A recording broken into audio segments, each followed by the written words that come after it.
John McCain is on television. He's going to tell President Obama what he's doing wrong, and it turns out it's everything. They've got to be destroyed, and you've got to have a goal, and the president does, and we have to have a strategy to fit that goal and policies that will implement it. We have none of the above. The president, incredibly, the other day said that the world is messy and it's social networking that, that to me was one of the most unbelievable comments that I've ever made. You've got to go after them in both places, and you can't do it with half measures, and you need to use full weight of American air power. That will require some more boots and support on the ground, and it can succeed. We can stop them. And finally, Greta, all this didn't have to happen. We could have left a force behind in Iraq that would have stabilized Iraq, and we are paying an incredible price for the presidents leading from behind, whether it be in Iraq or Syria or Libya or a number of other countries in the Middle East. We are seeing the chickens coming home to roost. Boy, isn't that true. I mean, John McCain's appearance in this case on Fox News is riddled with Freudian slips. We're going to give you the best one in a second. But in the middle of that, he's talked about how the world is messy, and he said, that's the best or the worst statement I've ever made. He meant President Obama, but he said I've ever made, right? That's because he is in the middle of that mess.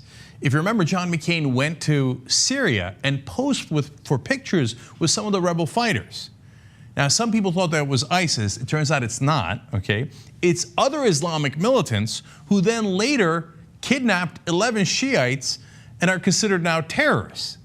So McCain's taking a smiling picture with those guys, and they're fighting against Bashar al-Assad, so is ISIS.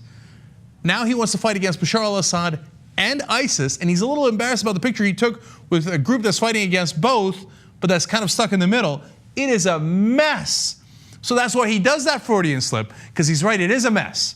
And the second thing that he talks about is, this didn't have to happen. Boy, are you right about that, John McCain. The reason it happened in the first place is not because we didn't leave troops behind in Iraq. By the way, that was George Bush's agreement with Iraq that Obama fulfilled. And he wanted to leave troops. Iraq didn't let us, okay? They literally kicked us out. They said, no, we will not give immunity to your troops, so you must leave, okay? But the real reason this didn't have to happen is because we didn't have to invade Iraq, which was fully optional. It was not the people who attacked us on 9/11. That was an optional war that who supported, who pushed for? That's right, John McCain. Now, here comes the best Freudian slip.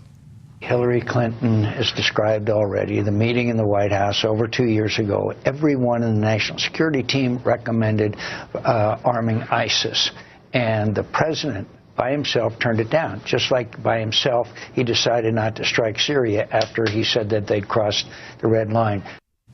That's interesting. Wait a minute. He just said that everybody told the president to arm ISIS.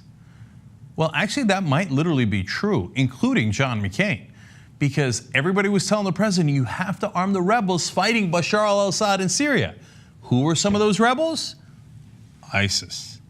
So McCain was screaming from the rooftops, arm the rebels, arm the rebels. Now he's screaming from the rooftops, kill the rebels, kill the rebels. And he does a Freudian slip here where he says, we told him to arm ISIS, but he didn't. Did I just say that out loud? Yeah, you did, John.